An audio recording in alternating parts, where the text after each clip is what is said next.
আচ্ছা, তো নেক্সট টপিকটা হচ্ছে আমাদের তড়িৎ ফ্লাক্স। তো তড়িৎ ফ্লাক্সটা বোঝার আগে আমাদের আসলে ভেক্টর যে কনসেপ্ট যেটা ছিল সেটা একটু জানতে হবে, কারণ এখন আমরা আমাদের যে ক্ষেত্রফল ছিল সেই ক্ষেত্রফলটাকে একটা ভেক্টর হিসেবে ট্রিট করবো। হ্যাঁ, কারণ কিন্তু এতদিন পর্যন্ত আমরা কি আমাদের ক্ষেত্রফলটাকে বলছিলাম যে সেটা একটা স্কেলার রাশি। তো ভেক্টরের সংজ্ঞার ভিতর আসলে কি বলা ছিল? ভেক্টরের সংজ্ঞার ভিতর বলা ছিল যে একটা রাশি যেটাকে প্রকাশ করার জন্য মান আর দিক দুইটারই প্রয়োজন হয়। মান আর দিক দুইটা আছে না, মান আর দিক দুইটারই কি প্রয়োজন হয়। তাহলে এখন যদি আমরা দেখি যে আমাদের ক্ষেত্রফল যেটা আছে সেটার কার্যকারিতা পুরোপুরি প্রকাশ করার জন্য আমাদের মান আর দিক দুটোটারই দরকার হচ্ছে, তখন সেটাকে আমরা অবশ্যই কি একটা ভেক্টর বলবো। অর্থাৎ ভেক্টরটা ক্ষেত্রফলটা কিভাবে আছে শুধু সেটা না, কতটুকু আছে সেটা না, কিভাবে আছে মানে কোন জায়গায় আছে, এইভাবে আছে নাকি এভাবে আছে নাকি এভাবে আছে, সেটার উপর যদি আমাদের একটা ডিপেন্ডেন্সি ক্রিয়েট হয় তখন সেটার জন্য আমরা ক্ষেত্রফলটাকে কি বলবো, একটা ভেক্টর বলবো। তো সেটার জন্য একদম সিম্পল যে অ্যানালজিটা ইউজ করা হয় সবসময় সেটা হচ্ছে একটা বাতাস আটকানোর মতন ব্যাপার। মনে করো এদিক বরাবর কি বাতাস যাচ্ছে, ঠিক আছে? তো বাতাস দেওয়ার যে ডিরেকশনটা সেটাকে আমরা কিভাবে দেখাইতেছি, এদিক বরাবর কি অনেকগুলো বাতাস যেতেছে, আর এখানে আমরা কি একটা প্লেট রাখলাম, ঠিক আছে? এরকম একটা ক্ষেত্রফল রাখলাম। এখন এই ক্ষেত্রফলটাকে যদি আমি এইভাবে রাখি তাহলে যতটুকু বাতাস আটকাতে পারবে, আমি যদি ক্ষেত্রফলটাকে এইভাবে রাখি তখন কিন্তু সেম পরিমাণ বাতাস আর আটকাতে পারবে না। তো এটার জন্য আমরা যদি চিত্র একটু দেখাই, যে মনে করে আমাদের ওই যে ক্ষেত্রফল যেটা ছিল সেই ক্ষেত্রফলটা এইভাবে রাখছি আমরা, সেই ক্ষেত্রফলের ভিতর বাতাস যাচ্ছে এভাবে, ঠিক আছে? এইভাবে চারিদিকে কি বাতাস যাইতেছে। এখন এই যে ক্ষেত্রফলটা এভাবে না রেখে আমরা যদি ক্ষেত্রফলটাকে এভাবে রাখতাম তখন কিন্তু আর সে একই পরিমাণ বাতাস আটকাতে পারতো না। অর্থাৎ এভাবে না রাখে আমি যদি এভাবে রাখতাম তাহলে এইভাবে সেম পরিমাণ বাতাস কিন্তু আটকাতে পারতো না। ঠিক সেম ভাবে আমি যদি একদম এক্সাক্ট এরকম রেখে দিই, বাতাস যেদিক বরাবর আছে সেদিক বরাবরই ক্ষেত্রফলটা রাখি, তাহলে কিন্তু কোনো বাতাসই আটকাতে পারবে না। তার মানে এখন শুধুমাত্র এই যে ক্ষেত্রফলটা কোন দিক বরাবর কতটুকু আছে, অর্থাৎ এই এতটুকুই তো থাকতেছে বারবার, কতটুকু আছে শুধু সেটার উপর না, কোন দিক বরাবর আছে সেটার উপরও একটা ডিপেন্ডেন্সি ক্রিয়েট হচ্ছে। তো সে কারণে এখন থেকে আমরা কি বলবো, আমাদের তড়িৎ ফ্লাক্সের ব্যাপারটা দেখবো আমরা এরকম। তো সে কারণে আমরা ক্ষেত্রফলকে কি বলবো, এখন থেকে একটা ভেক্টর হিসেবে ট্রিট করবো। তো আগে ক্ষেত্রফল ভেক্টরটা সম্পর্কে একটু ইউজ টু হয়, আর কয়েকটা জিনিস আছে এটা নিয়ে জানার, তো সেগুলো একটু জানি নি। তো ক্ষেত্রফল আমরা মোটামুটি দুই রকম দেখি।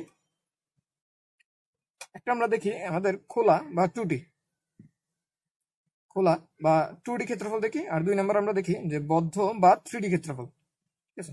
বদ্ধ বা থ্রিডি ক্ষেত্রফল। তো খোলাটা আসলে কিরকম, খোলাটা হচ্ছে এটার মতনই, যে এটার একটা ক্ষেত্রফল আছে, সেই ক্ষেত্রফলটা এদিক বরাবর ওপেন এদিক বরাবর ওপেন। তো এসব ক্ষেত্রে আমাদের ক্ষেত্রফলের যে দিকটা, ক্ষেত্রফল ভেক্টরের তো অবশ্যই একটা দিক থাকবে, সেই দিকটা প্রকাশ করা হয় এভাবে, যে এরকম যদি একটা ক্ষেত্রফল থাকে, সাপোজ এটা যদি আমাদের এ হয়, এটা যদি আমাদের বি হয়, তাহলে এই যে এ আর বি এই দুইটার ক্রস প্রোডাক্টের মাধ্যমে আমাদের ভেক্টরটাকে, ক্ষেত্রফল ভেক্টরটাকে ডিফাইন করা হয়। তো এটা এত কিছু মনে রাখার দরকার নেই, আমরা মনে রাখবো এভাবে, যদি এরকম একটা তল থাকে সেই তলটা সবসময় যেদিক বরাবর তাকাই থাকবে সেটাকে আমরা বলবো কি ওই ক্ষেত্রফলের দিক। অর্থাৎ এরকম যদি একটা ওপেন সারফেস থাকে তখন আমাদের জন্য ভ্যালিড দুই আছে, কয়টা, দুইটা।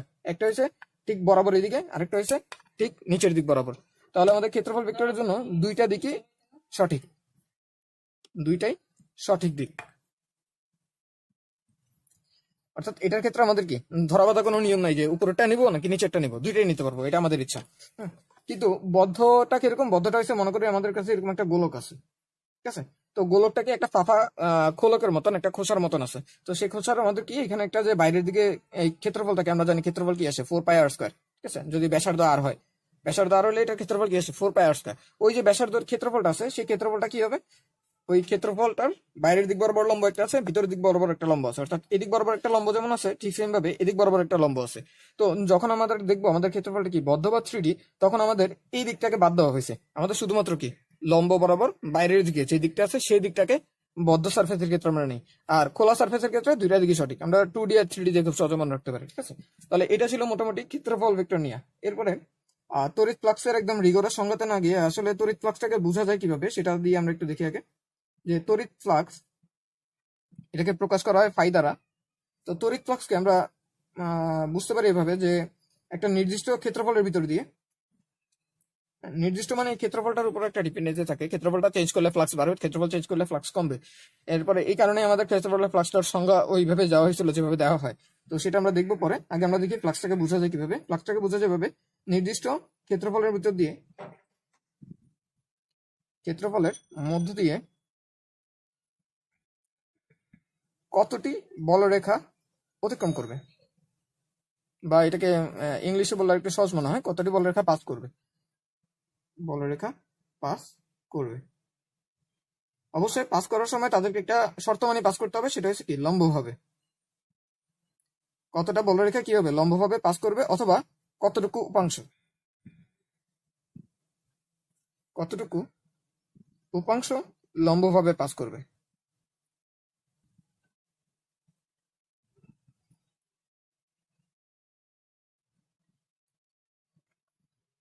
ঠিক আছে। তাহলে তড়িৎ ফ্লাক্স কিভাবে বোঝা যায়, যে একটা নির্দিষ্ট ক্ষেত্রফল আমরা নিলাম, সেই ক্ষেত্রফলের ভিতর দিয়ে কতগুলা তড়িৎ বলরেখা পাস করতেছে। অবশ্যই পাস করার সময় সেটা কি হতে হবে, লম্ব হইতে হবে বা 90 ডিগ্রিতে হইতে হবে। 90 ডিগ্রি কার সাথে, এই যে তলটা আছে তলের সাথে 90 ডিগ্রি, তল ভেক্টরের সাথে না। আমি আবার বলতেছি, তল যেটা আছে, এই যে তলটা আছে, এই তলের সাথে 90 ডিগ্রিতে। এই যে তলের সাথে যে কোণটা উৎপন্ন হচ্ছে এরকম যদি থাকে, তাহলে এই তলের সাথে যে একটা কোণ আছে, এই তলের সাথে কোণটা 90 ডিগ্রি, তল ভেক্টরের সাথে না। তল ভেক্টরটা আলাদা জিনিস, সেটা আমরা দেখবো পরে। যে তাহলে তড়িৎ ফ্লাক্সটাকে যে নির্দিষ্ট ক্ষেত্রফলের মধ্যে দিয়ে কতটি বলরেখা পাস করবে, অবশ্যই কি লম্ব হবে, অথবা কতটুকু তড়িতে বলরেখার উপাংশ লম্বভাবে পাস করতেছে, সেটা হচ্ছে আমাদের তড়িৎ ফ্লাক্স।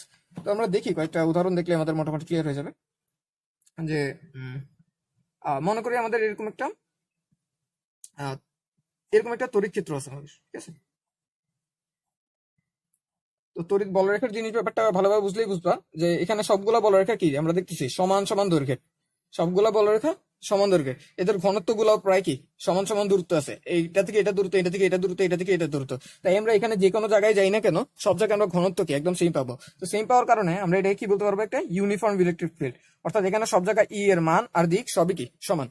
আচ্ছা, তো এই ইউনিফর্ম ইলেকট্রিক ফিল্ডে আমরা কি করলাম, এখানে একটা ক্ষেত্রফল রাখলাম, ঠিক আছে। এখানে কি রাখলাম, একটা ক্ষেত্রফল রাখলাম। তাহলে এই যে ক্ষেত্রফলটা আমরা কিভাবে রাখছি, ঠিক এভাবে রাখছি। অর্থাৎ ক্ষেত্রফলটা আছে এইভাবে, তার ভিতর দিয়ে আমাদের তড়িৎ ক্ষেত্রগুলো যাচ্ছে কিভাবে, এভাবে করে যাচ্ছে। এখন এখানে যখন আমরা ক্ষেত্রফলটা রাখলাম, তখন আমরা দেখলাম যে এটার ভিতর দিয়ে কয়টা বলরেখা যাইতেছে, একটা, দুইটা, তিনটা। তাই আমরা বলবো এখানে আমাদের তড়িৎ ফ্লাক্স কত, 3। এখন আমরা একটা কাজ করলাম, যে আমাদের এই যে তড়িৎ বলরেখা আছে, তড়িৎ ক্ষেত্র যেটা ছিল, তড়িৎ ক্ষেত্রটার মানটাকে একটু বাড়ায় দিলাম, ঠিক আছে। তাহলে এটাই কি করলাম, এটার মানটাকে একটু বাড়ায় দিলাম।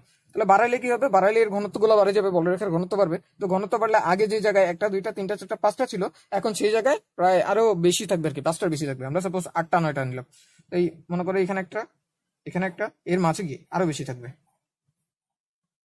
সবগুলোর দৈর্ঘ্য সমান মনে করো, আর সবগুলা কি সমান সমান দূরত্ব আছে। তো এখন আমরা যদি সেম পরিমাণ একই ক্ষেত্রফলটাকে নিয়ে যদি এখানে রাখি, সেই ক্ষেত্রফলটা কোথায়, সাপোজ এই জায়গায় রাখলাম, একই সাইজের ক্ষেত্রফলটাকে নিয়ে যদি এখানে রাখি, তখন আমরা দেখবো এখান থেকে ফ্লাক্স কয়টা যেতেছে, একটা, দুইটা, তিনটা, চারটা, পাঁচটা, ছয়টা, 7টা যেতেছে। তাহলে এখন আমরা ফাই সমান সমান কয়টা বলবো, 7টা বলবো। তার মানে এখন আমরা দেখতেছি যে তড়িৎ ক্ষেত্র বাড়ানোর সাথে সাথে আমাদের ফাই এর মান কি বেড়ে যেতেছে। তাহলে এখান থেকে আমরা একটা সিদ্ধান্ত নিতে পারি যে ফাই যেটা, সেটা ই এর সমানুপাতিক। অর্থাৎ আমাদের তড়িৎ ফ্লাক্স যেটা, সেটা কার সমানুপাতিক হবে, তড়িৎ ক্ষেত্রের সমানুপাতিক হবে।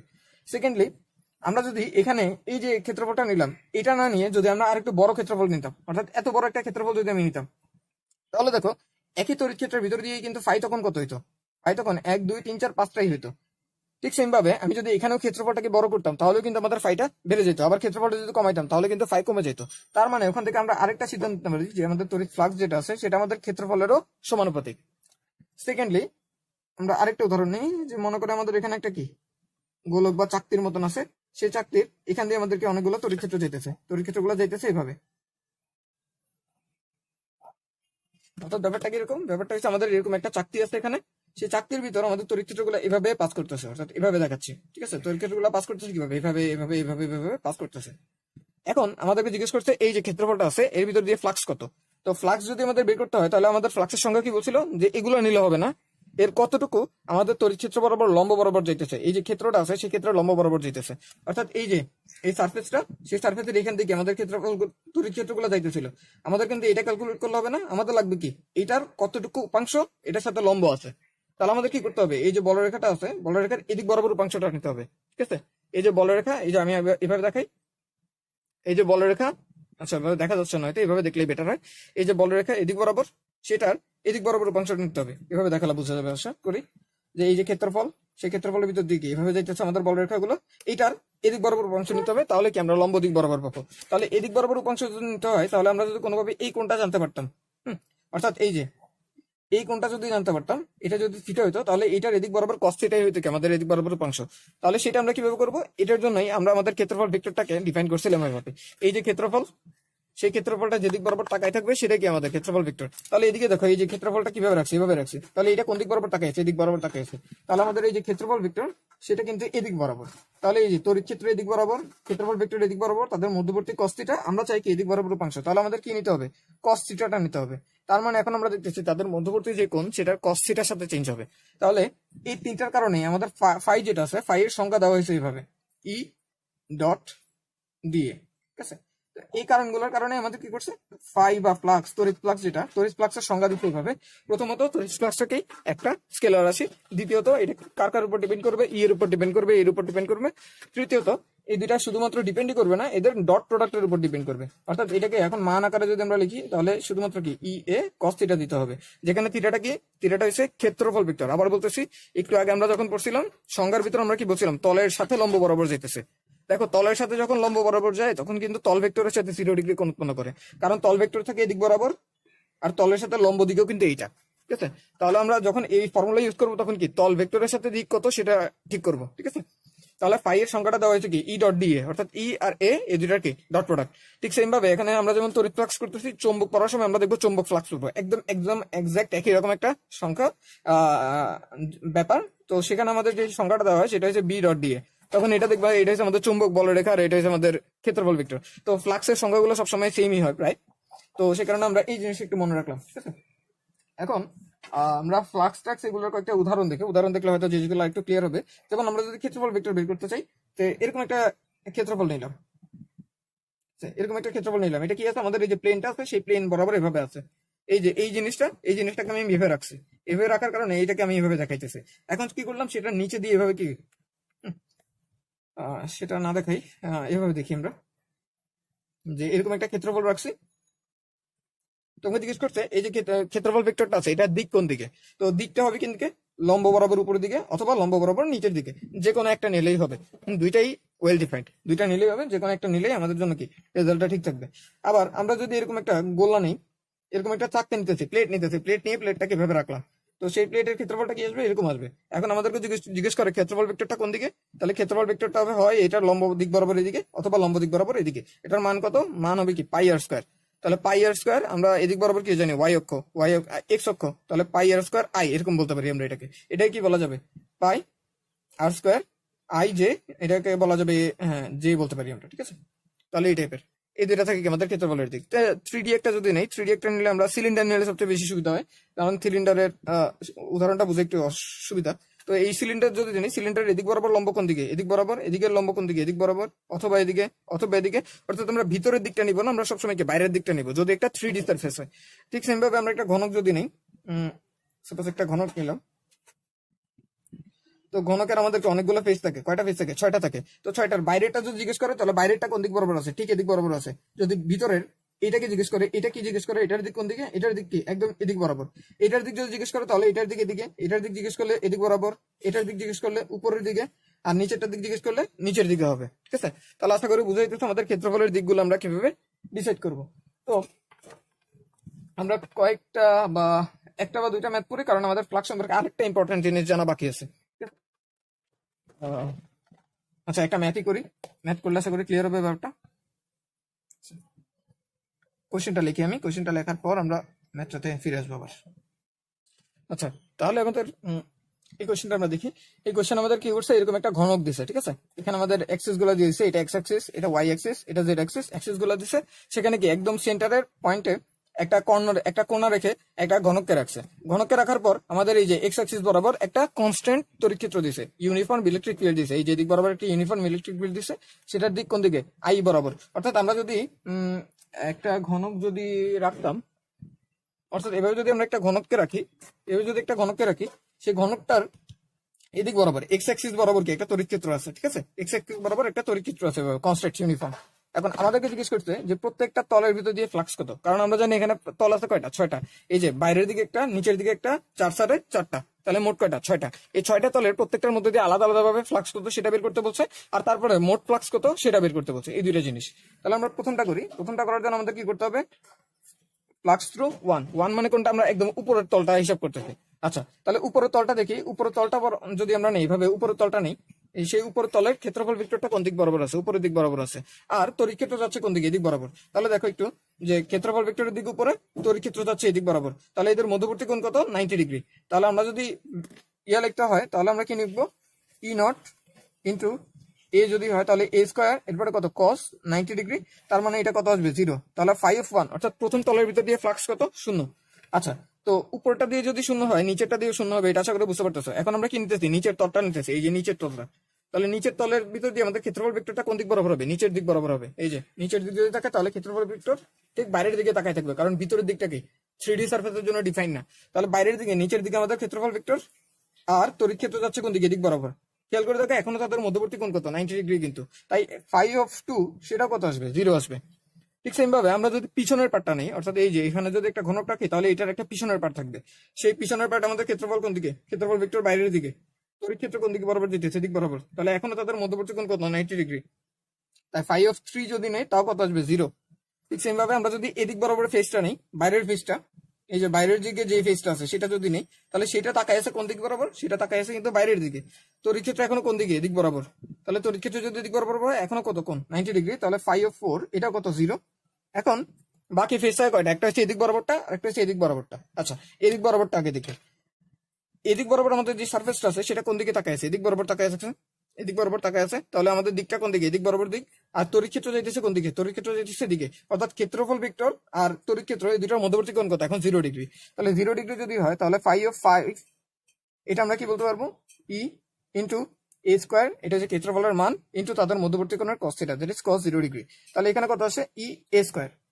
আচ্ছা, এখন আমরা যদি 5-6টা বের করি, 5-6টা কি আসবে? দেখো 5-6টা হচ্ছে এদিক বরাবর তলটা। তো এদিকের যে তলটা আছে, মানে এভাবে ঘনকটা ছিল, তো এইভাবে ঘনক, এভাবে, তারপরে এইভাবে, এভাবে আমরা এদিকের যে তলটা আছে সেটা দেখতেছি। এদিকের যে তলটা আছে সেটা তাকায় আছে কোন দিকে? এদিক বরাবর বাইরের দিকে। ঠিক আছে, এদিকের তলটা কোন দিকে তাকায় আছে? এদিক বরাবর। এই যে এই তল এদিকে তাকায় আছে, তাহলে তলের এদিক বরাবর দিক। আর তড়িৎ ক্ষেত্রের দিক কোন দিকে? এদিক বরাবর। তাহলে তাদের মধ্যবর্তী কোণ কত? 180 ডিগ্রি। 180 ডিগ্রি যদি হয় তাহলে এখানে আমরা কি লিখতে পারবো? E A square cos 180 degree, that is আমাদের আসবে কত? Minus E A square. ঠিক আছে, তাহলে 6টা তলের ভিতর দিয়ে আমরা কি করলাম? ফ্লাক্সটা বের করলাম। এখন আমাদেরকে বলছে মোট ফ্লাক্স কত, অর্থাৎ এই যে পুরো 6টা তল আছে, পুরো 6টা তলের ভিতর দিয়ে মোট ফ্লাক্স কত। তো মোট ফ্লাক্সের জন্য আমাদের কি করতে হবে? সামেশন করতে হবে। সামেশনের ভিতর আমরা phi 1 plus phi 2 plus phi 3 plus phi 4 plus phi 5 plus phi 6 এটা করবো। তাহলে এই চারটা তো অলরেডি 0। এটা হচ্ছে ই স্কোয়ার, এটা হচ্ছে মাইনাস ই স্কোয়ার। তাহলে এই দুটো মিলে আবার কত আসবে? 0 আসবে। ঠিক আছে, তাহলে এই জিনিসটা আমরা একটা মনে রাখবো যে এই যে পুরা যে তলটা আছে, একটা 3D ব্লক নিয়েছিলাম আমরা। 3D ব্লকের ভিতরে কোনো চার্জ ছিল না, বাইরে দিকে একটা কি এক্সটার্নাল ইলেকট্রিক ফিল্ড ছিল। সেটার জন্য ওই পুরা যে ক্ষেত্রফলটা আছে, সেই পুরো ক্ষেত্রফলটার ভিতরে দিয়ে যে মোট চার্জ, মোট ফ্লাক্স আমরা পাইলাম, সেই মোট ফ্লাক্স আসে 0 আসে। তো এইটা কয়েকটা জিনিসের জন্য সত্য। এক, আমরা যদি দেখি যে সুষম তড়িৎ ক্ষেত্র আছে, সুষম তড়িৎ ক্ষেত্র আছে। 2, আমরা যদি দেখি 3D বা বদ্ধ সারফেস আছে। 3, আমরা যদি দেখি ওই যে সারফেসটা আমরা নিলাম, বদ্ধ সারফেসটা নিলাম, সেই বদ্ধ সারফেসের ভিতরে কোনো চার্জ নেই। যেমন এটার ভিতরে কিন্তু কোনো চার্জ ছিল না। আমরা জানি চার্জ তার চারপাশে কি করবে? বলরেখা তৈরি করবে। এটার ভিতরে কিন্তু কোনো চার্জ ছিল না। বলরেখাটা কমপ্লিটলি কি বাইরের কোনো একটা চার্জের কারণে বলরেখাটা তৈরি হতেছিল। তাহলে যদি ভিতরে ভিতরে কিউ ইজ ইকুয়াল টু 0 হয়, আমরা ফাই বলতেছি, কিউ ইজ ইকুয়াল টু 0 হয়, অর্থাৎ চার্জ যদি শূন্য হয়, তাহলে সেটার ভিতর দিয়ে মোট যে ফ্লাক্স সেটা সবসময় 0 হবে। ঠিক আছে, কারণ এখানে আসলে যতটুকু ফ্লাক্স ঢুকে ততটুকু বের হয়ে যায়। যেমন এখানে যতটুকু ফ্লাক্স প্রবেশ করছে ততটুকু ফ্লাক্স কিন্তু আলটিমেটলি বেরো হয়ে গেছে। তো সেই কারণে আমাদের মোট ফ্লাক্সটা কি আছে? সবসময় 0 আসে। ঠিক আছে, তাহলে এটা একটা ইম্পর্টেন্ট জিনিস, সেটা আমরা মাথায় রাখবো যে একটা আবদ্ধ সার্ফেসের ভিতরে যদি কোনো চার্জ না থাকে তাহলে সেটার ভিতর দিয়ে কি কোনো ফ্লাক্স তৈরি হবে না। এটা সবচেয়ে ইম্পর্টেন্ট যে ব্যাপারটা সেটা হচ্ছে, মনে করো আমরা এখানে যে কোনো একটা সার্ফেস নিলাম, এটার বাইরে একটা চার্জ রাখছি। এখন যদি আমাকে জিজ্ঞেস করে যে এই চার্জের জন্য এই ক্ষেত্রটার ভিতর দিয়ে, এটা 3D বোঝানোর জন্য আমি এইভাবে একটা এটা 3D আর কি, বুঝছো? এটা কিন্তু 2D না, এটা একটা 3D একটা জিনিস। তো এখানে একটা কি রাখলাম? আমরা কিউ মানের একটা চার্জ রাখলাম। তো আমাদেরকে যদি কেউ জিজ্ঞেস করে যে এই যে একটা 3D সার্ফেস আছে, এখানে একটা কিউ চার্জ আছে, এই কিউ চার্জের জন্য এটার ভিতর দিয়ে তড়িৎ বলরেখা কত, মানে তড়িৎ ফ্লাক্স কত, তাহলে আমরা কত বলবো? সরাসরি অ্যান্সার 0। কারণ এটা কি, এই চার্জটা এটার ভিতরে নেই, এটার বাইরে আছে। আর বাইরের কোনো চার্জের জন্য একটা বদ্ধ সার্ফেসের ভিতরে দিয়ে কোনো তড়িৎ বলরেখা প্রবেশ করবে না।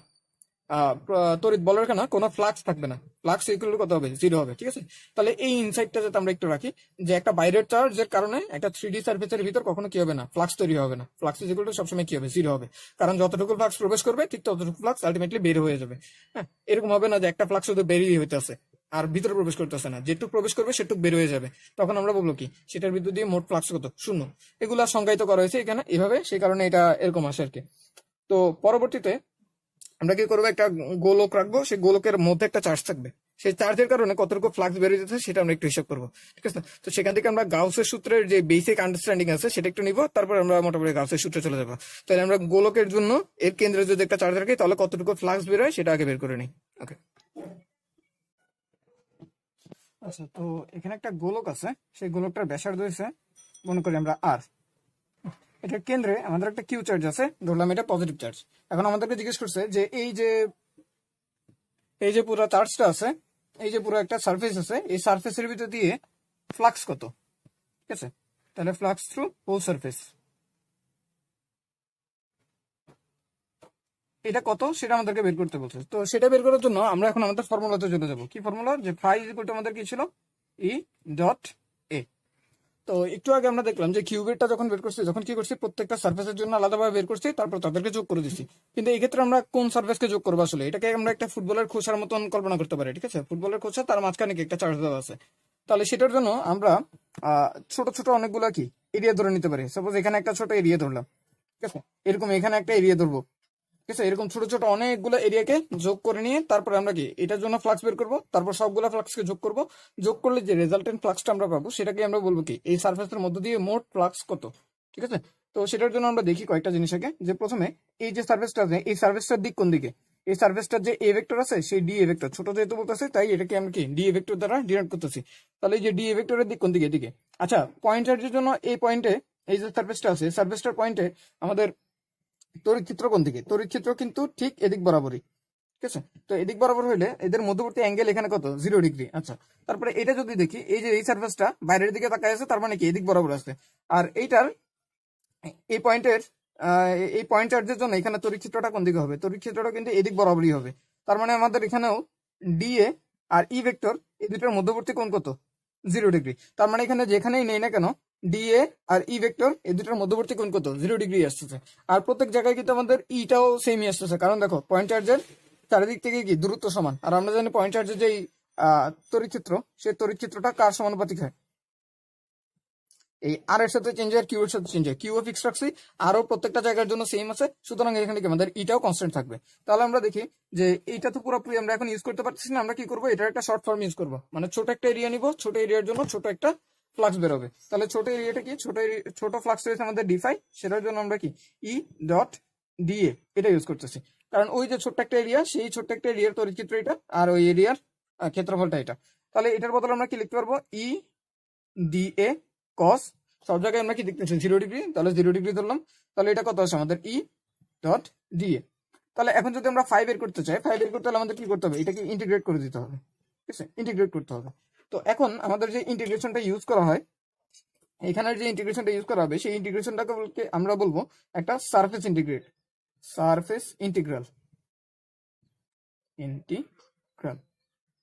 তো এই টাইপের ইন্টিগ্রেশন আসলে নতুন এক ধরনের ইন্টিগ্রাল। এরকম আরো অনেক ধরনের ইন্টিগ্রেশন আছে, যেমন লাইন ইন্টিগ্রাল, সারফেস ইন্টিগ্রাল, হ্যাঁ, ভলিউম ইন্টিগ্রাল আছে। তো এগুলো প্রত্যেকটা আলাদা আলাদা এক ধরনের ব্রাঞ্চ, হ্যাঁ, আলাদা আলাদা এক ধরনের ইন্টিগ্রেশনের প্রকারভেদ। তো সেগুলো আমাদের সিলেবাসে আসলে নাই। আমরা আমাদের সিলেবাসে যেগুলো করে থাকি সেগুলো হচ্ছে পয়েন্ট বেসড, একটা পয়েন্ট থেকে আরেকটা পয়েন্ট পর্যন্ত ইন্টিগ্রেশন কি হবে।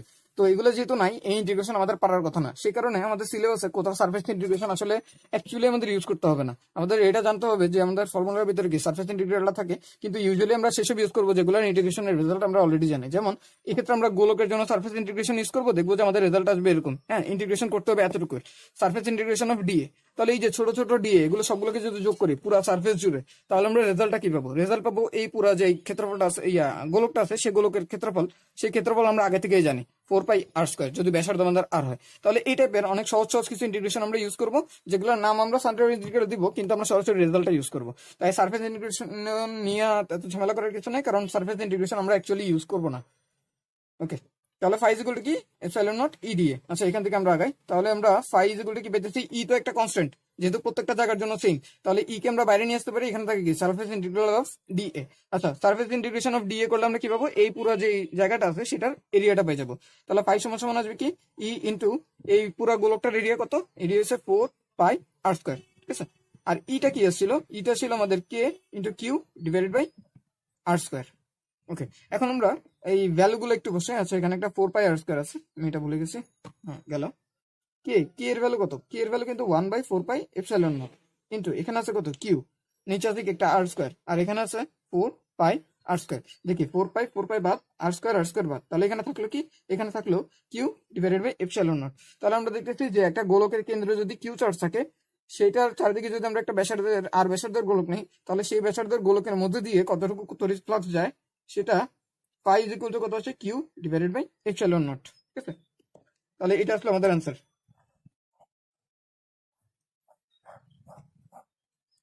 আর এখানে আমরা যে জিনিসটা পাইলাম, এটাই আসলে আমাদের গাউসের সূত্র।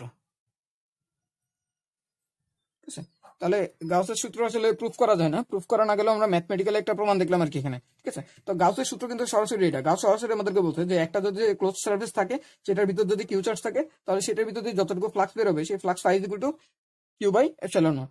এত কিছু সে করতে মানা করছে, অর্থাৎ এত কিছু আমাদের কিছুই করা লাগবে না। গাউসের ল যদি আমরা জানি, তাহলে ফাই ইজ ইকুয়াল টু কি Q by epsilon nought, just এতটুকু। আর এই পুরোটা আমরা কি ম্যাথমেটিক্যালি বের করে দেখলাম যে গাউসের ফর্মুলার সাথে আসলে মিলে কিনা। তো পরবর্তীতে আমরা গাউসের লটা আরেকটু ভালোভাবে দেখবো, দেখার পরে গাউসের লর একদম ছোট ছোট কিছু অ্যাপ্লিকেশন, যেগুলোর ইলেকট্রিক ফিল্ড গুলো বের করা খুব ইজিয়ার, আর যেগুলো আমাদের মাঝে মাঝে কিছু কনসেপ্ট বিল্ড আপ করার জন্য লাগবে, সেই কয়েকটা ইন্টিগ্রেশন আমরা দেখে নিব। অর্থাৎ গাউসের লয়ের মাধ্যমে পরবর্তীতে আমরা কি করবো, গাউসের লয়ের অ্যাপ্লিকেশনটা দেখবো। গাউসের লয়ের মেইন অ্যাপ্লিকেশন হচ্ছে যে এই যে এই ফর্মুলার সাথে সে এইটাকে যোগ করে।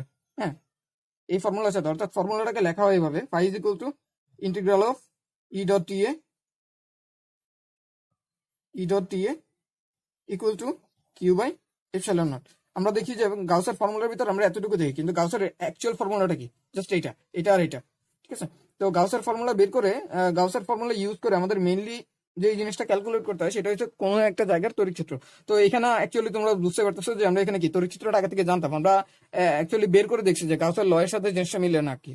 ঠিক আছে, তো গাউসের ল পরবর্তীতে আমরা কি এলাবোরেট ভাবে একটু পড়বো, পড়ার পরে গাউসের লয়ের কিছু ইম্পর্টেন্ট অ্যাপ্লিকেশন দেখবো, সেগুলোর মাধ্যমে আমরা কি করবো, এই তড়িৎ ক্ষেত্রগুলো বের করবো। ঠিক আছে, এর আগেও আমরা কিছু তড়িৎ ক্ষেত্র বের করে আসছি, এর সামনেও আমরা কিছু তড়িৎ ক্ষেত্র বের করবো আবার। ঠিক আছে, তাহলে আমরা গাউসের সূত্রে যাই।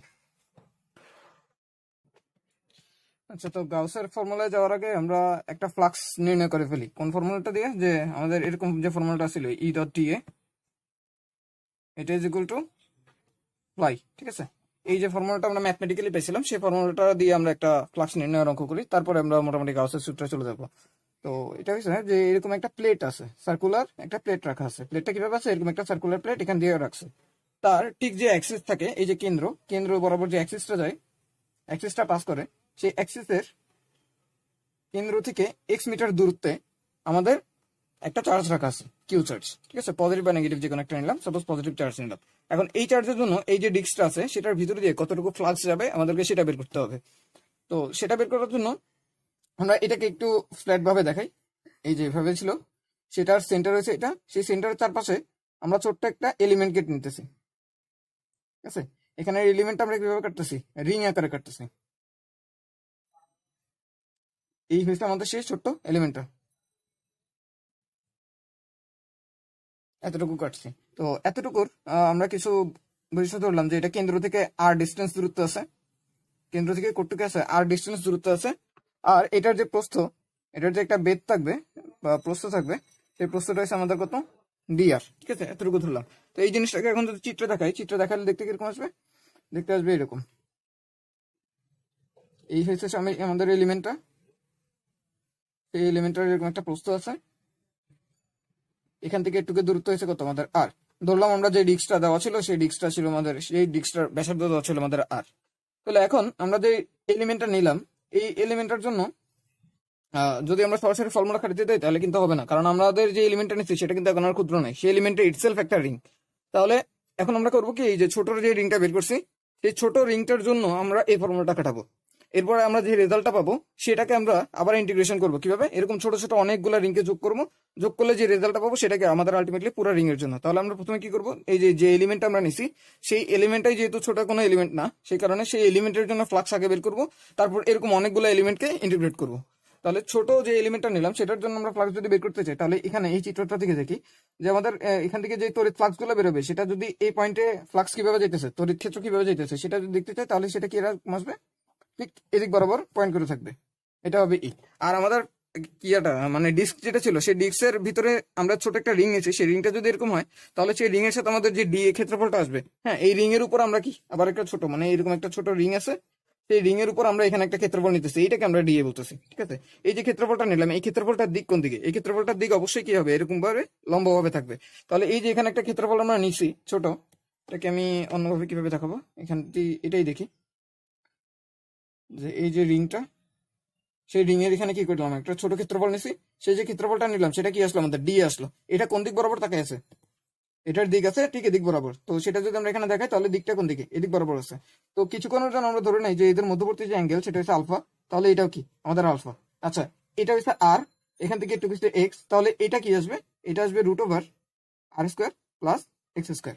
ওকে, তাহলে এখন আমাদের এই ফর্মুলাটা যদি খাটাই, অর্থাৎ এই যে ছোট একটা রিং আমরা এলিমেন্ট পেলাম, সেই এলিমেন্টের জন্য আমাদের মোট ফ্লাক্স, দেখো এটাই কিন্তু আমাদের এখন মোট ফাই এই রিংটার জন্য। তাও সেটাকে আমরা ডিফাই আকারে লিখতেছি, কারণ এটা কি আমাদের মেইন যে একদম লাস্ট যে অবজেক্টিভ সেটার একটা ছোট অংশ। তাহলে সেটাকে যদি আমরা ডিফাই বলি, সেই ডিফাই সমান আমরা কি লিখতে পারবো, integration of surface integral E dot DA.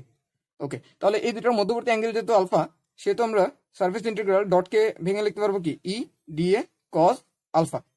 আচ্ছা, কজ আলফাকে কি লেখা যাবে, এই ত্রিভুজটা দিকে যদি আমরা দেখি, এখানে একটা ত্রিভুজ আছে, সেই ত্রিভুজের এটা হচ্ছে আমাদের আলফা কোণ, এখান থেকে একটু কিছু কত এক্স, আর এখান থেকে একটু কিছু কত আর, আর এটা হচ্ছে আর স্কোয়ার প্লাস এক্স স্কোয়ার। তো এখান থেকে যদি আমরা কজ আলফা লিখতে চাই, কজ আলফা সমান সমান কি লেখা যাবে, কোণের বিপরীত বাহু লম্ব, নিচে একটা ভূমি, তাহলে ভূমি ডিভাইডেড বাই অতিভুজ।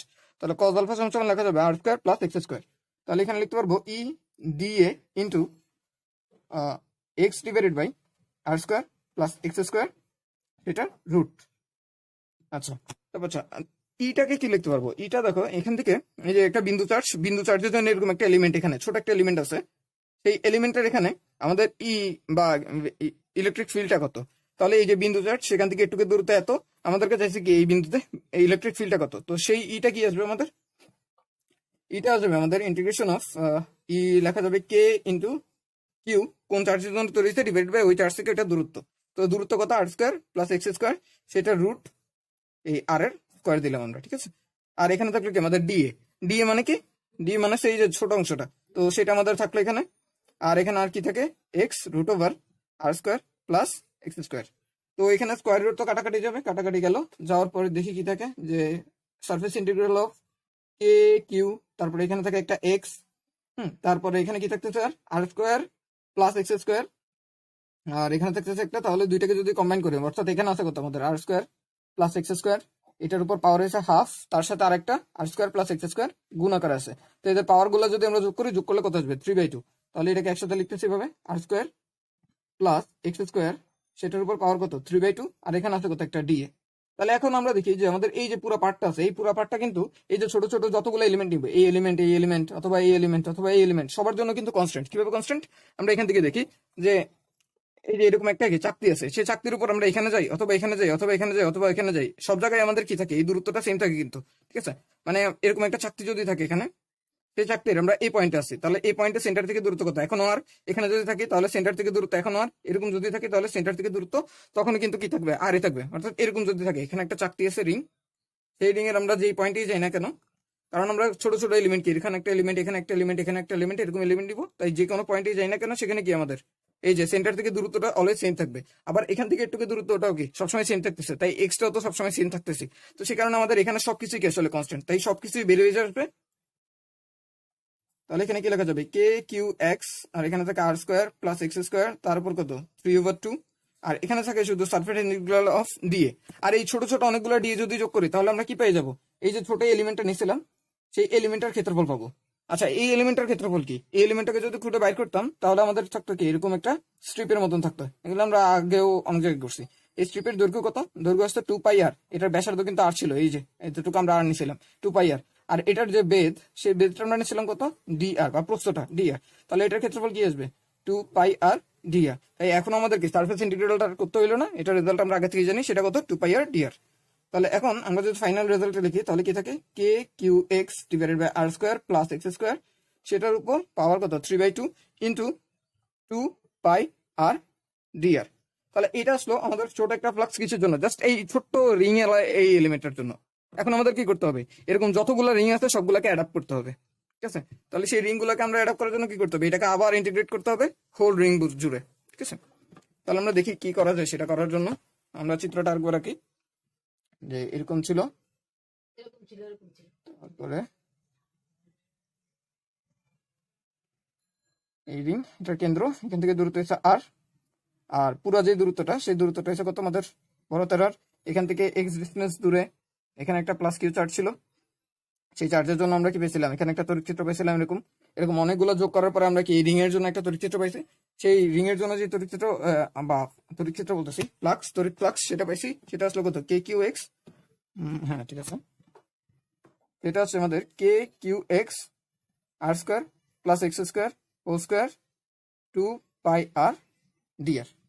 আচ্ছা, এখন আমরা চাই কি এরকম ছোট ছোট অনেকগুলো রিং যোগ করে পুরা যে রিংটা আছে, পুরা যে প্লেটটা আছে সেই প্লেটটাকে কভার করতে। তো সেটার জন্য আমাদের কি করতে হবে, এটাকে ইন্টিগ্রেট করতে হবে। তাহলে ফাই সমান সমান কি আসবে, integration of D phi, that is integration of K Q x R square plus x square whole square 2 pi R DR.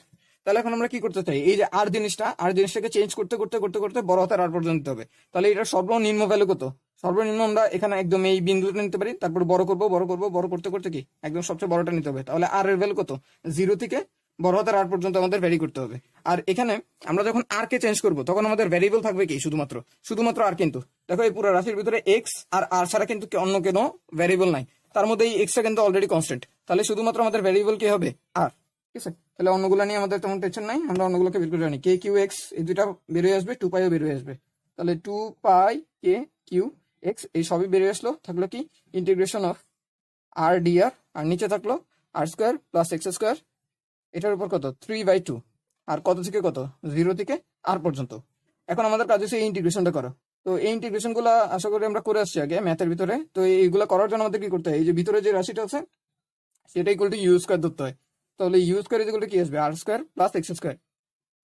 তো ডিফারেন্সিয়েট যদি করে তাহলে কি আসে 2u du, এটা তো একটা কনস্ট্যান্ট রাশি, তাহলে এটার ডিফারেন্সিয়েশন কত 0, এটা কি আসবে 2r dr। তাহলে 2 কাটাকাটি করতে পারি আমরা, তাহলে কত 2 du du আর dr। তো সাথে সাথে আমাদের কি লিমিটটাও চেঞ্জ করতে হবে। লিমিট চেঞ্জ করলে লিমিটটা কি আসবে, প্রথমে আমাদের প্রথম ভ্যারিয়েবল কি ছিল, আর ছিল, সেকেন্ড ভ্যারিয়েবল হচ্ছে ইউ। আর এর ভ্যালুগুলো কত থেকে কত 0 থেকে আর পর্যন্ত ছিল, তাহলে এখানে বসাই। আর এর ভ্যালু যখন 0 বসাবো তখন ইউ সমান সমান কি আসবে, শুধুমাত্র একটা এক্স আসবে। আর এর ভ্যালু যখন বড় হাতের আর বসাবো ইউ সমান সমান আসবে কত √ এক্স স্কোয়ার প্লাস আর স্কোয়ার, এরকম আসতেছে। তাহলে সেগুলো যদি এখন এখানে বসাই দিই তাহলে কি থাকে 2 pi k Q x, limit কত এক্স থেকে √ r square plus x square, আর এখানে আর ডিআর এর বদলে কি বসবে ইউ ডিউ। এই যে R square plus x square সেটার বদলে কি বসবে ইউ স্কোয়ার, আর সেটার উপর পাওয়ার কত আছে 3/2। তাহলে এই 2 বাদ যাবে, এখানে থাকে কত, তাহলে ইউ কিউব, উপর আছে কত একটা ইউ, তাহলে কাটাকাটি গেলে কত থাকে 1/u। তাহলে থাকলো 2 pi k Q x into x থেকে √ r square plus x square, আর এখানে থাকলো du divided by u square. তাহলে এটা ইন্টিগ্রেশন আশা করি আমরা জানি 2 pi k Q x minus 1/u x, আর এখানে থাকে √ r square plus x square. আচ্ছা, কে এর ভ্যালুটা যদি আমরা একটু বসাই, কে এর ভ্যালু বসালে কি আসবে 1/4πε0 ইন্টু এখানে থাকে কিউ ইন্টু এক্স, আর এখানে আমাদের থাকতেছে এটা প্রথমে আসবে, তাহলে -1/√আর স্কোয়ার প্লাস এক্স স্কোয়ার, এরপরে মাইনাস মাইনাস হয়ে যাবে প্লাস প্লাস 1/x। আচ্ছা, এক্সটাকে যদি আমরা ভিতরে দিয়ে দিই তাহলে এখানে কি কি কাটাকাটি যায়, এটা কাটলে এখানে একটা 2 থাকে, তাহলে 1/2ε0, তারপরে এখানে একটা কিউ থাকতেছে, আর এক্সটাকে তো আমরা ভিতরে নিয়ে যাচ্ছি, ভিতরে নিয়ে গেলে কি থাকে এই এক্স আর এই এক্স কাটাকাটি গিয়ে এখানে একটা 1 দিবে, আর এই এক্স এখানে গেলে মাইনাস, এখানে থাকলে একটা এক্স, আর এখানে থাকলে √ r square plus x square. ঠিক আছে, তাহলে এটাই আলটিমেটলি আমাদের ফ্লাক্সের যে ফর্মুলাটা বের হয় সেটা। এটা কিরকম, যে আমাদের এখানে যদি একটা ডিস্ক থাকে এরকম, এই ডিস্কের আমাদের এই যে কেন্দ্র আছে সেই কেন্দ্রের বরাবর যে অ্যাক্সিসটা আছে সেই অ্যাক্সিসের এখান থেকে কত এক্স ডিস্টেন্স দূরত্বে, আর এই যে ডিস্কটার ব্যাসার্ধ সেটা কত আর এক্স ডিস্টেন্স দূরত্বে। এখানে যদি আমরা একটা চার্জ রাখি কিউ, তাহলে সেই কিউ এর কারণে এটার ভিতর দিয়ে যে ফ্লাক্স গুলো যাবে সেই ফ্লাক্সের পরিমাণ কত, সেই ফ্লাক্সের পরিমাণ φ = q divided by 2ε0 1 - x divided by √ r square plus x square. তো এটা আসলে আমাদের মনে রাখতে হবে না, আমরা শুধু ফ্লাক্স বের করাটা যে একটু কঠিন সেটা জানার জন্য আমরা এই জিনিসটা দেখলাম, কারণ ফ্লাক্সের এই কঠিন কঠিন ফর্মুলাগুলো আমাদেরকে আরেকটু সহজ করে দিবে গাউস অবশ্য আমাদের এরকম 2D সার্ফেস নিয়ে কাজ করে নাই, গাউসের কাজটা 3D সার্ফেস নিয়ে, তারপরে আমাদের ফ্লাক্স বের করাটা অনেক ইজিয়ার করে দিয়েছিল গাউস। তো এটা আমরা দেখলাম, দেখার পরে এটা মুখস্থ রাখার দরকার নেই, জাস্ট প্রসেসটা দেখবো, একবার দেখে প্রত্যেকটা স্টেপ বুঝবো, বুঝার পরে ভুলে যাবো, আর কিছু করার দরকার নেই। ওকে, তাহলে আমরা গাউসের ফর্মুলাতে যাই এখন। আচ্ছা, আমাদের নেক্সট টপিকটা হচ্ছে গাউসের সূত্র। তো গাউসের সূত্রের একদম স্টেটমেন্ট আগে সেটা দেখি। গাউসের সূত্রের স্টেটমেন্ট হচ্ছে কোন একটা তড়িৎ ক্ষেত্রে যদি আমরা একটা বদ্ধকল্পিত তল রাখি, তাহলে সেই তলের ভেতর দিয়ে যে তড়িৎ ফ্লাক্স হবে সেটা ওই তল দ্বারা বেষ্টিত মোট আধানের 1/ε গুণের সমান হবে। তো এটা দেখার জন্য আমরা যদি এরকম একটা তল দেখি, সাপোজ এরকম একটা আবদ্ধ তল আছে, ঠিক আছে, এটাকে একটা 3D সার্ফেস, এটা বোঝার জন্য আমরা এভাবে একটা ডটেড লাইন দিয়ে দিই। এটাকে একটা 3D সার্ফেস। তো সেটা কি আছে, একটা এক্সটার্নাল তড়িৎ ক্ষেত্র আছে, সাপোজ তড়িৎ ক্ষেত্রটা এভাবে যাচ্ছে, হ্যাঁ, সেটার মাঝখানে একটা চার্জ আছে, কিউ চার্জ। সেই কিউ চার্জের জন্য আমাদের এখানে কি একটা তড়িৎ ক্ষেত্র তৈরি হতেছে। এটার কথা ভুলে যাই, এরকম না, আমি একটা ভালোভাবে আর কি আরেকবার, যে আমাদের এরকম একটা চার্জ আছে, এরকম একটা বদ্ধকল্পিত তল আছে, সেই তলের ভিতরে একটা কিউ চার্জ আছে। এই কিউ চার্জের জন্য আমাদের বিভিন্নভাবে কি ফ্লাক্স বের হইতেছে, এভাবে চারিদিকে কি হইতেছে, ফ্লাক্স বের হইতেছে। চার্জটা যেরকমই হোক আমাদের ব্যাপার না, চার্জ থেকে কি আমাদের ফ্লাক্স বেরিয়েছে। এখন আমাদেরকে বলছে যে এই যে একটা বদ্ধকল্পিত 3D তলটা আছে, সেই তলের ভিতর দিয়ে মোট যে তড়িৎ ফ্লাক্স হবে, মোট তড়িৎ ফ্লাক্স বদ্ধ তল, এভাবে লিখি, এনক্লোজড সারফেস বলে বদ্ধ তল, এটা সমান কি হবে, ওই তল দ্বারা বেষ্টিত মোট আধান, ওই তল দ্বারা বেষ্টিত মোট আধান কত, কিউ, সেটার 1/ε0 গুণ। তাহলে এটাকে সিম্পল লেখা যায় কি, কিউ বাই এপসাইলন নট। তাহলে ফাই অফ বদ্ধতল, এটাকে আমরা লিখতে পারবো কিউ ইনসাইড বা ভিতরে কতটুকু আছে ডিভাইডেড বাই এপসাইলন নট। তাহলে এই যে এতটুকুই হয়েছে কি আমাদের গাউসের ফর্মুলা। তো একটা জিনিস একটু খেয়াল করে, যে গাউসের ফর্মুলা যেটা আছে সেটার ভিতরে আমাদের ফ্লাক্সটা এই সারফেসটার আকার আকৃতি বা সাইজ শেপ কিরকম সেটার উপর কিন্তু ডিপেন্ড করতেছে না। অর্থাৎ একটু আগে যে আমরা এরকম একটা কিউ চার্জ নিয়েছিলাম, সেটার চারিদিকে আমরা কি আর ব্যাসার্ধের একটা সারফেস নিয়েছিলাম, আর ব্যাসার্ধের সারফেস নিয়ে বের করছিলাম যে এটার ভিতর এই যে এই সারফেসের ভিতর দিয়ে যতটুকু ফ্লাক্স যেতেছে সেটা ইকুয়াল টু কি, ওই চার্জের ভিতরে পয়েন্ট চার্জটা কিউ ডিভাইডেড বাই কি এপসাইলন নট, এটা আমরা বের করছিলাম। তো এইটা বের করার পরে এখন আমরা দেখতেছি কি, গাউস বলতেছে যে এটাকে যদি আর না নিয়ে আমরা 2r নিতাম তাহলেও কিন্তু কি কোনো চেঞ্জ আসতো না। অর্থাৎ এটাকে 2r নেই বা ছোট নেই বা এটার শেপ আমি ডিস্টর্ট করে এরকম করে দেই, তাও কিন্তু কি এটার উপর কোনো ইফেক্টই পড়বে না। তখন আমাদের মোট ফ্লাক্স কত, কিউ ডিভাইডেড বাই এপসাইলন নটই থাকবে, ঠিক আছে।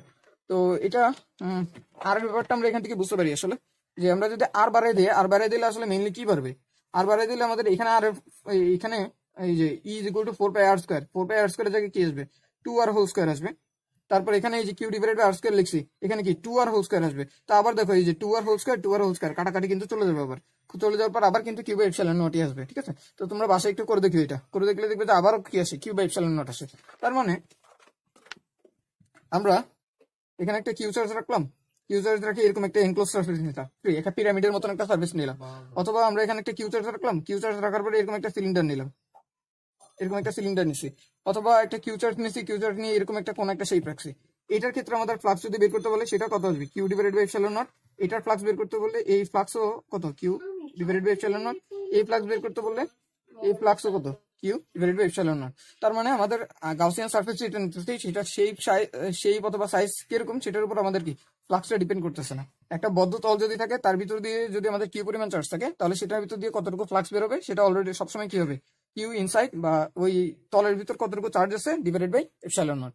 তাহলে এটাই ছিল আমাদের কি গাউসের ফর্মুলা। তো গাউসের ফর্মুলাটাকে আমরা এভাবে দেখতে অভ্যস্ত না, আমরা দেখি কিভাবে সেটা দেখি, যে এখানে যদি আমরা আবার এরকম একটা 3D একটা তল নেই, সেই তলের ভিতর দিয়ে সাপোজ এভাবে আমাদের কি বেরোতেছে, এখানে কোন একটা চার্জ আছে, কিউ পরিমাণ চার্জ আছে, সেটার জন্য আমাদের এরকম করে ফ্লাক্স বেরোতেছে। তো যেহেতু এটা একটা বিস্তৃত তলের জন্য এখন আমরা কি করবো, ওই ফর্মুলা দিয়ে বের করবো। ফর্মুলা সমান কি ছিল আমাদের, ই দিয়ে ই এ ডট প্রোডাক্ট, এই ফর্মুলা দিয়ে আমরা ফ্লাক্সটা বের করতে যেতেছি। তো ফর্মুলা দিয়ে ফ্লাক্স বের করতে হলে আমাদের কি করতে হবে, এখানে ছোট একটা, যেহেতু পুরোটার জন্য আমি একসাথে বের করতে পারবো না, তাই এখানে ছোট একটা এরিয়া নিব, সেই এরিয়াটা সাপোজ এদিক বরাবর দিক করে আছে, আর এই এরিয়ার ভিতর দিয়ে যে ইলেকট্রিক ফ্লাক্সটা তড়িৎ ক্ষেত্রটা যেতেছে সেটা হচ্ছে এদিক বরাবর, এদের মধ্যবর্তী কোণ হচ্ছে থিটা। তাহলে ছোট যে ফাইটা আছে সেটা সমান আমরা কি লিখতে পারবো, ই ডট ডিএ, এই দুটার কি ডট প্রোডাক্ট। এখন আমি যদি পুরা ফাই বের করতে চাই তাহলে আমাদের কি করতে হবে, ইন্টিগ্রেশন করতে হবে এটাকে। আর একটু আগে বলছিলাম যে এরকম সারফেস জুড়ে যদি আমাদের ইন্টিগ্রেশন করতে হয় তাহলে আমাদের কি ইউজ করতে হয়, সারফেস ইন্টিগ্রাল ইউজ করতে হয়। তো সেটা বোঝানোর জন্য এখানে কি করা হয়, একটা গোলা চিহ্ন ব্যবহার করা হয়। তাহলে ই ডট ডিএ, তো এটা করলে আমরা কি পেয়ে যাবো, মোট ফ্লাক্সটা পেয়ে যাবো। তাহলে মোট ফ্লাক্স বের করার জন্য আমরা ম্যাথমেটিক্যালি যে ফর্মুলাটা পাইতেছি সেটা কি, ই ডট ডিএ, এটার সারফেস ইন্টিগ্রাল। একটু আগে গাউসের ফর্মুলা থেকে আমরা কি পেয়েছি, Q inside divided by epsilon not. তো এই দুইটা ফর্মুলা যদি আমরা একসাথে করি, একসাথে করলে আমরা কি পাবো? Epsilon surface integral of E dot T A, এটা equal to q inside divided by epsilon not. তো গাউসের ফর্মুলাটা এখন থেকে আমরা কি এইভাবে মনে রাখবো, যে surface integral of E dot D A Q inside divided by epsilon not. তো এখন এটার কিছু ইম্পর্টেন্ট পয়েন্ট থাকে, টপিক থাকে, সেগুলো আমরা একটু একটু করে দেখি।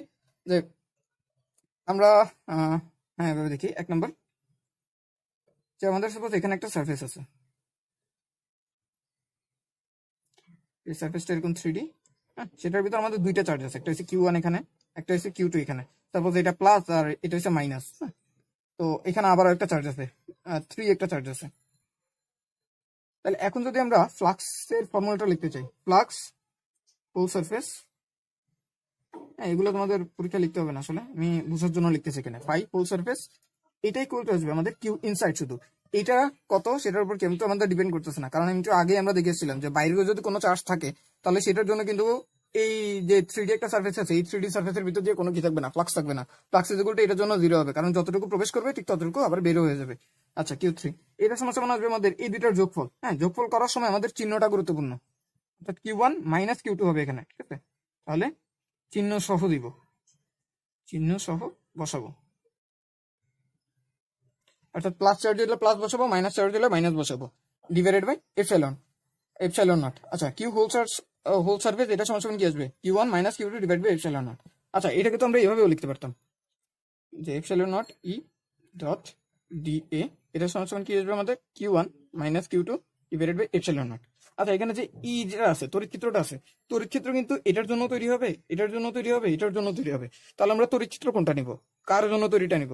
তো তড়িৎ ক্ষেত্রের জন্য আমরা যত চার্জ উপস্থিত আছে, বাইরে ভিতরে যেভাবেই হোক, যতগুলো চার্জ উপস্থিত আছে সবার জন্য, যতগুলো চার্জ উপস্থিত আছে উপস্থিত তাদের সবার কারণে যে নেট রেজাল্টেন্ট একটা তড়িৎ ক্ষেত্র আসবে। হ্যাঁ, যেমন এরকম যদি আমরা নিতাম, এখানে একটা পয়েন্ট ছিল, সেই পয়েন্টের এখানে একটা Q1 আছে, এখানে Q2 আছে, এখানে Q3 আছে। তো এটাকে যদি আমরা নেগেটিভ ধরি, এটার জন্য এখানে কি হবে? এদিক বরাবর একটা তড়িৎ ক্ষেত্র থাকবে, এটার জন্য এদিক বরাবর একটা তড়িৎ ক্ষেত্র থাকবে, এটার জন্য এদিক বরাবর একটা তড়িৎ ক্ষেত্র থাকবে। আমাদের এই তিনটার একটাও দরকার নাই, আমাদের এই তিনটার লব্ধি যেটা থাকবে সেই লব্ধি তড়িৎ ক্ষেত্রটা বসাতে হবে এখানে ই এর জায়গায়, ঠিক আছে? তাদের লব্ধি তড়িৎ ক্ষেত্র, ঠিক আছে? তাহলে আমরা দেখতেছি যে আমাদের যদিও আমাদের ভিতরে এই সূত্রের ভিতরে ফর্মুলাতে শুধুমাত্র চার্জ কোনগুলো যেগুলো ভিতরে আছে সেগুলো বসাইতে হবে, কিন্তু এখানে ই যেটা ক্যালকুলেট হবে, এই ইটা কিন্তু সবার জন্য ক্যালকুলেট হবে, ঠিক আছে? অর্থাৎ আমরা এই ফর্মুলা থেকে যদি ই বের করি, তাহলে সেটা এটা এটা এটা তিনটা চার্জের জন্যই বের হবে। কিন্তু আমাদের ফর্মুলার ভিতরে বসবে শুধুমাত্র কারা? ওই যে গাউসের সূত্র থেকে যে ফর্মুলাটা আসছে সেখানে বসবে শুধু কারা? যারা ভেতরে উপস্থিত, শুধু তাদের চার্জের মানগুলো বসবে, ঠিক আছে? তাহলে এটা ছিল একটা ইম্পর্টেন্ট পয়েন্ট। এরপরে 2 নম্বরটা, এটা অবশ্য আগেও বলছি, যে গাউসের সূত্র যেটা, গাউসের ল, এটা প্রুফ করা যাবে না, এটা এক্সপেরিমেন্টাল একটা ফ্যাক্ট, এটা প্রুফ করা যায় না। একটু মনে রাখা দরকার, কিছু কিছু ল আছে আমাদের এক্সপেরিমেন্টাল, সেগুলো আমরা প্রুফ পাই না, আমরা জানি ওগুলো কাজ করে, কিন্তু এটা জানি না কেন কাজ করে, এটা প্রুফ করা যায় না, এক্সপেরিমেন্টাল।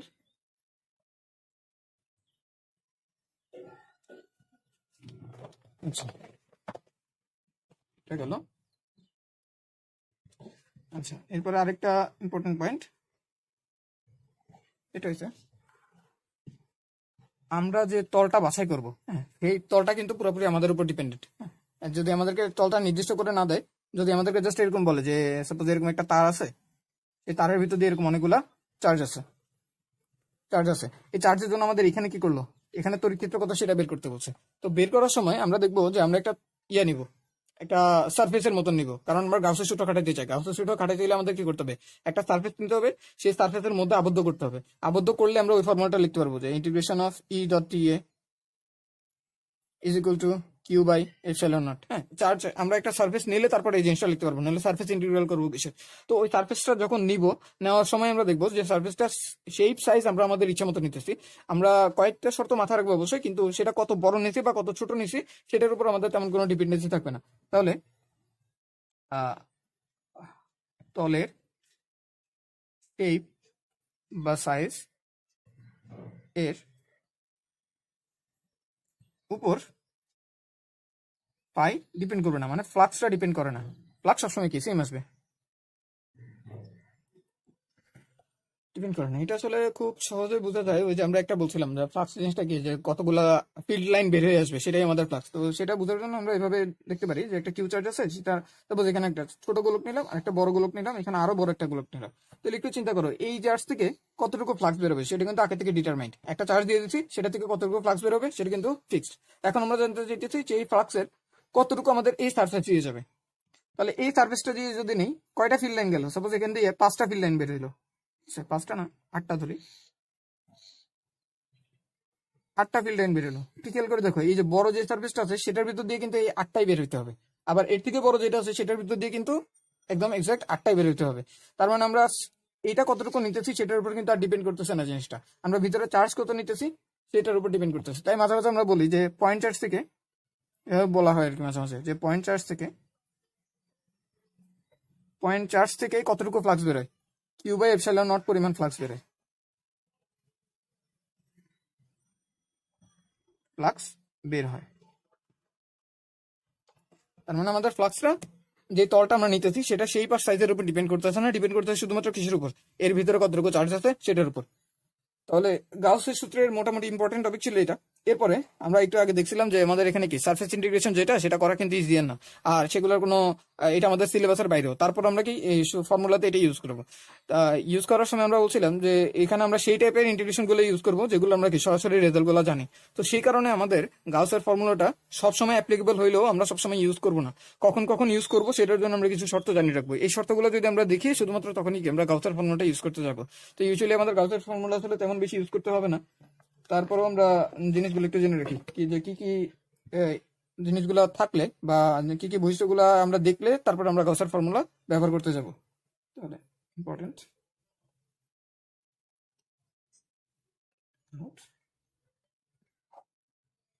তাহলে 1 নম্বর, আমরা আমাদের ইচ্ছা মতো, যেমন এরকম যদি আমাদের ওই যে এরকম একটা তার দিছে, সেই তারের এখানে আমাদের তড়িৎক্ষেত্র বের করতে বলছে, তো তখন আমরা আমাদের ইচ্ছা মতো একটা করে কি গাউসিয়ান সারফেস ধরে নিব। গাউসিয়ান সারফেস মানে ওই যে একটা তল ধরলাম, সিলিন্ডার ধরবো অথবা গোলক ধরবো, হ্যাঁ, অথবা একটা শীট ধরবো, এরকম যেই তলটা আমরা ধরবো সেই তলটাই আমাদেরকে একটা গাউসিয়ান সারফেস, হ্যাঁ, আর কিছু না, একটা নামের ভিতর কিছু নাই। গাউসিয়ান সারফেস মানে কি, জাস্ট একটা তল, 3D একটা তল, আবদ্ধ তল এলেই হয়েছে, সেটা একটা গাউসিয়ান সারফেস। তো আমরা যেই তলটা ধরবো সেই তলটাকে আমরা চার্জের চারপাশে একটু সিমেট্রিক ভাবে নিব, ঠিক আছে। তলকে চার্জের চারপাশে, এটা আমাদের সুবিধার জন্য। আমরা যদি সিমেট্রিক ভাবে না দেয় তাও গাউসের সূত্র খাটবে, কিন্তু গাউসের সূত্র আমরা ক্যালকুলেট করতে পারবো না, ইউজ করা একটু কঠিন হয়ে যাবে। তো সেই কারণে আমরা ধরার সময় একটু চালাকি করে কি করবো, একটু সিমেট্রিক ধরবো। তাহলে তলকে চার্জের চারপাশে সিমেট্রিক রাখবো, সিমেট্রিক রাখবো। তো কিভাবে সিমেট্রিক রাখা যায়, মনে করো আমাদের যদি এরকম একটা তার দেয়, সেই তারের জন্য আমরা সিমেট্রিক গাউসিয়ান সারফেস কিভাবে ধরতে পারি, যে এরকম একটা এনক্লোজড একটা সারফেস আমরা ধরতে পারি, ঠিক আছে। সারফেসটা কিরকম, এই যে এরকম একটা সিলিন্ডার আকৃতির সারফেস, এরকম মনে করো একটা শীট দিল আমাকে, শীটের ভিতর কি চার্জ ছড়ানো, তাহলে সেই শীটের চারপাশে একটা সিমেট্রিক সারফেস আমি কিভাবে নিতে পারি, এরকম এরকম একটা সিলিন্ডার, যেটা কি ওই এরকম যদি আমাদের এই এটা যদি আমাদের ইয়াটা হয়, শীটটা হয়, সেই শীটের ভিতরে দিয়ে এখান দিয়ে যাচ্ছে, এখান দিয়ে যে এখানে বেরোতেছে, এরকম একটা সিলিন্ডার রাখছে, সেই সিলিন্ডারটা কি এখান থেকে একটু দূরত্ব, এখান থেকে একটু দূরত্ব সমান, তাহলে সেটাও একটা সিমেট্রিক তল হয়ে গেল। তারপরে আমাকে যদি একটা পয়েন্ট চার্জ দেয়, তো পয়েন্ট চার্জের চারপাশে আমি একটা সিমেট্রিক সারফেস কিভাবে নিতে পারি, এরকম একটা গোলক নিতে পারি, যেটা আমরা অলরেডি করছি, ঠিক আছে। সিমেট্রিক পয়েন্ট চার্জের চারপাশে আমরা একটা সিমেট্রিক সারফেস কি নিতে পারি, গোলক নিতে পারি। তো সিমেট্রিক নেওয়ার একটা সুবিধা আছে, সিমেট্রিক নেওয়ার সুবিধাটা কি, সেটা হচ্ছে আমাদের সেকেন্ড পয়েন্ট। সিমেট্রিক নেওয়ার সুবিধাটা হয়েছে যে আমাদের তড়িৎ ক্ষেত্রের মান বা ই সব দিকে সমান হতে হবে, সমান হতে হবে। অর্থাৎ আমরা চাই যে আমাদের তড়িৎ ক্ষেত্রের মান যেটা আছে সেটা চারিদিকে কি হোক, সমান হোক আর সিমেট্রিক হোক। সিমেট্রিক কিভাবে, সিমেট্রিক হচ্ছে এভাবে যে আমাদের কিউ চার্জ, সেই কিউ চার্জের চারিদিকে এরকম একটা গোলক, আমরা যদি এখানে একটা ছোট করে কি নেই, ক্ষেত্রফল নেই, তাহলে এই ক্ষেত্রফলের দিক কি দেখতেছে, এদিকে ই এর দিকে, এদিকে ক্ষেত্রফলের দিক কোন দিকে, এদিক বরাবর, তাহলে তাদের মধ্যবর্তী অ্যাঙ্গেলটা কত, 0 ডিগ্রি। এখানে যদি নেই তাহলে ক্ষেত্রফল ভেক্টরের দিকে দিকে ই এর দিকে দিকে, তাহলে এখনো তাদের মধ্যবর্তী অ্যাঙ্গেল কত 0 ডিগ্রি। তার মানে আমি এখানে তাকাই বা এখানে তাকাই বা এখানে তাকাই, যেখানে তাকাই না কেন আমরা সবসময় কি ইফেক্টটা সেম দেখতেছি, অর্থাৎ তার মান সব দিকে সমান দেখতেছি। আর আরেকটা ব্যাপার আমরা মাথায় রাখতেছি কি, দেখতে একদম সিমেট্রিক হবে, অর্থাৎ এখানে দেখলে যেমন হবে এখানে দেখলেও তেমন হবে, যদিও আমাদের ই এর দিকগুলো কিন্তু কমপ্লিটলি ভিন্ন। আচ্ছা, তো এটা একটা গেল। এরপরে 3 নাম্বার, ওই যে ডট প্রোডাক্টের ভিতরে একটা থিটা থাকে, থিটা যেটা কার কার মধ্যবর্তী কোণ, ই ভেক্টর আর এ ভেক্টরের মধ্যবর্তী কোণ। তো এই কোণটাকে আমরা কনস্ট্যান্ট রাখতে চাই। যেমন এটাতে দেখলাম যে এখানে কত 0 ডিগ্রি, এখানেও 0 ডিগ্রি, যেখানে নেই না কেন 0 ডিগ্রি, তাহলে আমরা চাই সেটা যাতে কি হয়, কনস্ট্যান্ট হোক। তো ইউজুয়ালি আমাদের বইয়ের ভিতরে যেসব অঙ্ক দেওয়া আছে সেগুলোর ভিতর বেশিরভাগের ক্ষেত্রে দেখি আমরা যে 0 ডিগ্রি আসে অথবা 90 ডিগ্রি আসে, 180ও আসে না, 0 অথবা 90 ডিগ্রি আসে। 90 ডিগ্রি আসলে 0 হয়ে যায় ব্যাপারটা, 0 ডিগ্রি আসলে সর্বোচ্চ হয়। তো থিটার ব্যাপারটা এটা আমরা দেখলাম। এরপরে 4 নাম্বার, আর এটা সবচেয়ে ইম্পর্টেন্ট, যে আমাদের যে সার্ফেসটা আমরা নিব, যে তলটা আমরা বাছাই করে নিব, সেটাকে আমরা কি গাউসিয়ান সার্ফেস বলতেছি। এবার নাম দেখে উল্টাপাল্টা ব্যাপার কিছু নেই, এটা জাস্ট একটা আবদ্ধ তল। গাউসিয়ান সার্ফেসকে কোনো পয়েন্ট চার্জ টাচ করতে পারবে না।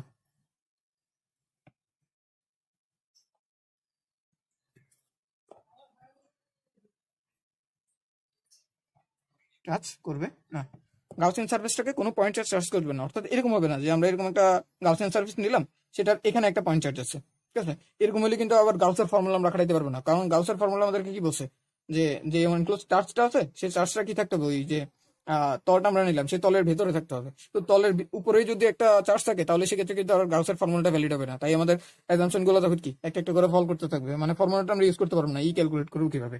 তো সেই কারণে আমরা এই 4টা পয়েন্ট একটু মাথায় রাখবো। এক হয়েছে কি ই কনস্ট্যান্ট, 2 নাম্বার হচ্ছে তড়িৎ ক্ষেত্র সব দিকে সমান থাকতে হবে। আচ্ছা, এগুলো করলে আমাদের কিছু সুবিধা আমরা পাবো, সেই সুবিধাগুলো কি, যে ফর্মুলাটা কি, ই ডট টি এ, এটা সমান সমান কি, Q inside divided by epsilon not.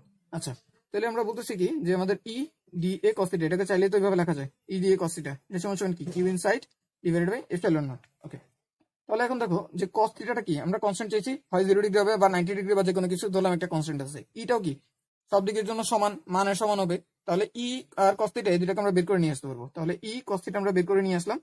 আর থাকলো কি, surface integral of D A, এটা সমান সমান কি, Q inside divided by epsilon nought. এখন এই যে surface integral of D A, এটা রেজাল্ট কিন্তু আমরা আগে থেকে বলে দিতে পারবো। যে কোনো একটা সারফেস যদি আমি জানি, সেই সারফেস এরিয়াটা যদি আমাদের কাছে জানা থাকে, তাহলেই কিন্তু সেটা কি, ইন্টিগ্রেশন অফ ডি এ, এটা মানে হচ্ছে ওই সারফেসের পুরো এরিয়া, সারফেসের এরিয়া। তাহলে ওই সারফেসের এরিয়া, সেটাকে যদি আমি এ ধরি, তাহলে এখানে আমাদের কি আসবে, ই এ কস থিটা, এটা সমান কি, Q inside divided by epsilon nought. তার মানে এটাকে চাইলে এখন আমি ই ডট এ আকারে লিখে ফেলতে পারবো, Q inside divided by epsilon nought. তাহলে ওই 3টা ফর্মুলা যদি ভ্যালিড হয়, তাহলে সরাসরি আমি কি ই ব্যবহার করতে পারবো। তো এটার কারণে আমরা একটা সুবিধা পাবো, কারণ এখন আমাদের কি সারফেস ইন্টিগ্রেশন আসলে আর করতেই হবে না, কারণ সারফেস ইন্টিগ্রেশনের জন্য যা যা করা দরকার সেগুলো আমরা বাদে দিয়ে দিচ্ছি, সেটার রেজাল্টই আমরা সরাসরি ইউজ করে ফেলছি। তাহলে আমরা E dot A D A না, এখন কি পুরোপুরি এই ব্যবহার করবো সরাসরি, এটা সমান সমান Q inside divide by epsilon nought. এই জিনিসটা সরাসরি ব্যবহার করতে পারবো যখন আমাদের তড়িৎ ক্ষেত্রের মানটা সমান হবে, থিটাটা সবসময় সমান হবে, আর পয়েন্ট চার্জকে কখনো কাট করবে না, কারণ পয়েন্ট চার্জকে কাট করলে আমরা এটাই লিখতে পারবো না। আর এটা তলকে চার্জের চারপাশে সিমেট্রিক হয়ে যাবে, কারণ সিমেট্রিক যদি না হয় তাহলে এটাই ভ্যালিড হবে না। তাহলে এই দুইটাই হচ্ছে আমাদের মেইন জিনিস, এই দুইটা যদি করা যায় তখন আমরা এইভাবে খুব সহজে গাউসের সূত্রটা অ্যাপ্লাই করে ফেলতে পারবো। তো গাউসের সূত্রে কিছু সিম্পল সিম্পল সূত্র আছে, ম্যাথ আছে, সেগুলো আমরা পরে দেখবো। এর আগে গাউসের সূত্রের অ্যাপ্লিকেশন গুলো আমরা দেখবো, একটা একটা করে অ্যাপ্লিকেশন করে আমাদের কিছু কিছু ই বের করতে হয়, সেই ই গুলো আমরা একটা একটা করে বের করবো পরবর্তীতে। আচ্ছা।